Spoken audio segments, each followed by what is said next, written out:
Hi friends, welcome to my channel. ಇವತ್ತು ನಾವು ಅವರೆಕಾಯಲ್ಲಿ ಹಸಿ ಗೊಜ್ಜು ಹೇಗೆ ಮಾಡೋದು ಅಂತ ನೋಡೋಣ.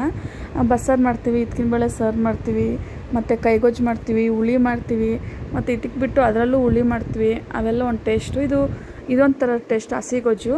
ಒಂದು ಅರ್ಧ ಕೆ ಜಿ ಆದರೂ ಉಸ್ಲಿ ಜಾಸ್ತಿ ಬೇಕಂದರೆ ಅರ್ಧ ಕೆ ಜಿ ಇಲ್ಲ 3/4 kg ಹಾಕ್ಕೊಳ್ಳಿ.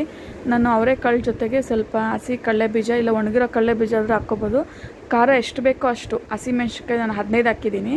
ಎಲ್ಲ ಒಟ್ಟಿಗೆ ಹಾಕ್ಬಿಟ್ಟು ಒಂದು 2 ವಿಜಿಲ್ ಕೂಗಿಸ್ಕೋಬೇಕು. ಉಪ್ಪು ಸ್ವಲ್ಪ ಹಾಕ್ಕೊಳ್ಳಿ. ಉಪ್ಪು ಯಾಕಂದ್ರೆ ಮತ್ತೆ ಗೊಜ್ಜಿಗೆ ಹಾಕ್ಕೊತೀವಿ ಉಪ್ಪು, ಅದರಿಂದ ಈಗ ಸ್ವಲ್ಪ ಉಪ್ಪು ಹಾಕ್ಕೋಬೇಕು. ನೋಡಿ, ಹಸಿಮೆಣ್ಸಿನ್ಕಾಯಿ ಕಡಲೆ ಬೀಜ ಸ್ವಲ್ಪ ನೀರಲ್ಲಿ ವಾಶ್ ಮಾಡ್ಕೊಂಡು ಹಾಕ್ತಾಯಿದ್ದೀನಿ. ಈಗ ಮಣ್ಣಿರುತ್ತೆ, ಅದರಿಂದ ಚೆನ್ನಾಗಿ ಏನು ತೊಗೊಂಡ್ರು ಏನು ಹಾಕಿದ್ರು ವಾಶ್ ಮಾಡೇ ಹಾಕ್ಕೋಬೇಕು ನೀರಲ್ಲಿ ಒಂದ್ಸತಿ. ನೋಡಿ, ಎಲ್ಲ ಹಾಕ್ಬಿಟ್ಟು ಒಂದು 2 ವಿಜಿಲ್ ಕೂಗಿಸ್ತಾ ಇದ್ದೀನಿ. ಸಾಲ್ಟ್ ಸ್ವಲ್ಪ ಹಾಕ್ತಾಯಿದ್ದೀನಿ. ನೀರು ಒಂದೇ ಸತಿ ಎಷ್ಟು ಬೇಕೋ ಅಷ್ಟು ಇಟ್ಕೊಳ್ಳಿ. ದಯವಿಟ್ಟು ತಣ್ಣೀರು ಮಾತ್ರ ಮಿಕ್ಸ್ ಮಾಡಿಬಿಡಿ. ಮತ್ತು ನೀರು ಬೇಕಾದರೆ ಒಂದು ಬಿಸಿನೀರು ಕಾಯಿಸ್ಕೊಂಡು ಮಿಕ್ಸ್ ಮಾಡಿಕೊಡಿ. ಆಗ ಟೇಸ್ಟ್ ಹೋಗೋದಿಲ್ಲ, ಟೇಸ್ಟ್ ಚೆನ್ನಾಗಿರುತ್ತೆ. ಒಂದು 2 ವಿಜಿಲ್ ಕೂಗಿಸ್ಕೊತಾ ಇದ್ದೀನಿ. ಮತ್ತು ಹುಣ್ಸೆಹಣ್ಣು ಸ್ವಲ್ಪ ಗೊಜ್ಜುಗಳಿಗೆಲ್ಲ ಸ್ವಲ್ಪ ಹುಳಿ ಮುಂಚೆ ಇದ್ರೇ ಚೆನ್ನಾಗಿರೋದು. ಕೂಗ್ಸಿರೋ ನೀರಲ್ಲೇ ಹುಣ್ಸೆಹಣ್ಣೆಲ್ಲ ನೆನೆಸ್ತಾ ಇದ್ದೀನಿ. ರುಬ್ಕೊಳ್ಳೋಕ್ಕೆಲ್ಲ ಅದೇ ನೀರಲ್ಲಿ ತೊಗೊತಾ ಇದ್ದೀನಿ. ನೋಡಿ, ಹಸಿಮೆಣ್ಸಿನ್ಕಾಯಿ ಎಲ್ಲ ಬೇಯಿಸ್ಕೊಂಡಿದ್ದೆ ಅವರೆಕಾಳು ಜೊತೆ ಒಂದು 15 ಹಸಿಮೆಣ್ಸಿನ್ಕಾಯಿ ಹಾಕ್ಕೊಂಡಿದ್ದೆ. ಅವರೆಕಾಳು ಕೂಗ್ಸಿರೋದೆಲ್ಲ ಒಂದು ತುತ್ತು ಬೌಲ್ಗೆ ಹಾಕ್ಕೊಂಡು ಎಲ್ಲ ಆರಿಸ್ಕೊಂಡಿದ್ದೀನಿ. ನೋಡಿ, ಚೆನ್ನಾಗಿ ಬೆಂದಿದೆ. ಅದು ಒಂದು ಹಿಡಿ ಬೇಯಿಸಿರೋ ಒಂದು ಅವರೆಕಾಳು ಒಂದು ಹಿಡಿ, ಕೊತ್ತಂಬರಿ ಸೊಪ್ಪು, ಹಸಿಮೆಣ್ಸಿನ್ಕಾಯಿ, ಜೀರಿಗೆ, ಬೆಳ್ಳುಳ್ಳಿ, ಒಂದು ಚಿಕ್ಕದು 2 ಆನಿಯನ್ ಹಾಕ್ಕೊಳ್ಳಿ, ದೊಡ್ಡದಾದರೆ 1 ಆನಿಯನ್ ಹಾಕ್ಕೊಳ್ಳಿ ಹಸಿದು. ಪೆಪ್ಪರ್ ಒಂದು 20 ಇಲ್ಲ 20-25 ಪೆಪ್ಪರು. ಈಗೆಲ್ಲ ರುಬ್ಕೊಳ್ಳೋಣ. ಮೊದಲು ಇಲ್ಲ ಕೆಲವ್ರಿಗೆ ನೀರು ಹಾಕ್ತೀರಾ ತರಿ ಅಂದರೆ ತರಿಯಾಗೆ ರುಬ್ಕೊಳ್ಳಿ. ನಮ್ಮ ಮಿಕ್ಸಿಯಲ್ಲಿ ನೀರು ಹಾಕ್ತಿದ್ರೆ ಅದು ನುಣ್ಣಗಾಗೋದೇ ಇಲ್ಲ. ನಮ್ಮ ಮನೆಯವ್ರಿಗೆಲ್ಲ ಹಸಿಮೆಣ್ಸಿನ್ಕಾಯಿ ಬೀಜ ಏನು ಬಾಯಿಗೆ ಸಿಗಬಾರ್ದು, ಅದರಿಂದ ಕಟ್ ಹಾಕ್ಕೊಂಡು ನುಣ್ಣಗೆ ರುಬ್ಕೊಂಡಿದ್ದೀನಿ.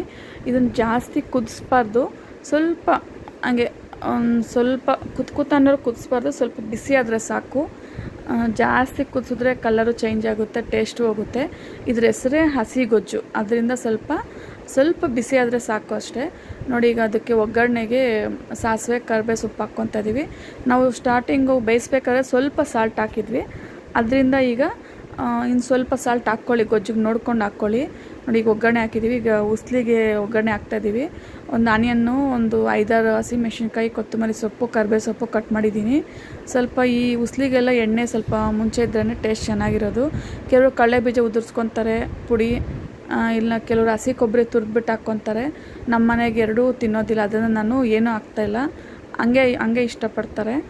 ನೋಡಿ, ಈ ರೀತಿ ಎಲ್ಲ ಚೆನ್ನಾಗಿ ಸ್ವಲ್ಪ ಫ್ರೈ ಆದಮೇಲೆ ಉಸ್ಲಿ ಎಲ್ಲ ತೂತ್ ಬೌಲ್ಗೆ ಹಾಕಿದ್ವಲ್ಲ ಅದನ್ನೆಲ್ಲ ಹಾಕ್ಬಿಟ್ಟು ಎಣ್ಣೆಯಲ್ಲಿ ಸ್ವಲ್ಪ ಚೆನ್ನಾಗಿ ಫ್ರೈ ಮಾಡಿದ್ರೆ ತುಂಬ ಟೇಸ್ಟಿಯಾಗಿರುತ್ತೆ. ಈಗ ಹೊಸ್ದಾಗಿ ಅಡುಗೆ ಕಲಿಯೋರಿಗೆಲ್ಲ ಇದು ತುಂಬ ಯೂಸ್ ಆಗುತ್ತೆ. ಡೈಲಿ ಬೇಳೆ ಸಾರುಗಳು ಅವೇ ತಿನ್ನೋಕ್ಕಾಗಲ್ವಲ್ಲ, ಡೈಲಿ ನಾವು ವೆರೈಟಿ ಮಾಡಬೇಕು. ನಿಮಗೆ ನನ್ನ ವಿಡಿಯೋ ಎಲ್ಲ ತುಂಬ ಇಷ್ಟ ಆಗ್ತದೆ ಅಂದ್ಕೊಂಡಿದ್ದೀನಿ. ಫ್ರೆಂಡ್ಸ್, ದಯವಿಟ್ಟು ನಾವು ಹೊಸ್ದಾಗಿ ಚಾನಲ್ ಓಪನ್ ಮಾಡಿದ್ದೀವಿ. ನಿಮ್ಗೆ ಇಷ್ಟ ಆದರೆ ಪ್ಲೀಸ್ ಲೈಕ್ ಆ್ಯಂಡ್ ಸಬ್ಸ್ಕ್ರೈಬ್ ಮಾಡಿ. ಇಲ್ಲ ಒಂದ್ಸತಿ ನಾವು ತೋರಿಸಿರೋ ಅಡುಗೆ ಒಂದ್ಸತಿ ಟ್ರೈ ಮಾಡಿಬಿಟ್ಟು ಚೆನ್ನಾಗಿದ್ರೇ ನಮಗೆ ಸಬ್ಸ್ಕ್ರೈಬು ಲೈಕ್ ಮಾಡ್ಕೊಳ್ಳಿ. ನೋಡಿ, ಗೊಜ್ಜು ರೆಡಿಯಾಗಿದೆ. ಜಾಸ್ತಿ ಕುದಿಸಿಲ್ಲ, ಮುದ್ದೆಗೂ ಆಗುತ್ತೆ, ಅನ್ನಕ್ಕೂ ಎಲ್ಲದಕ್ಕೂ ಚೆನ್ನಾಗಿರುತ್ತೆ. ಇಲ್ಲ ನೀವು ಫ್ರಿಜ್ಜಲ್ಲಿ ಇಟ್ಕೊಂಡು 2 ದಿವಸ ತಿನ್ಬೋದು. Thank you friends.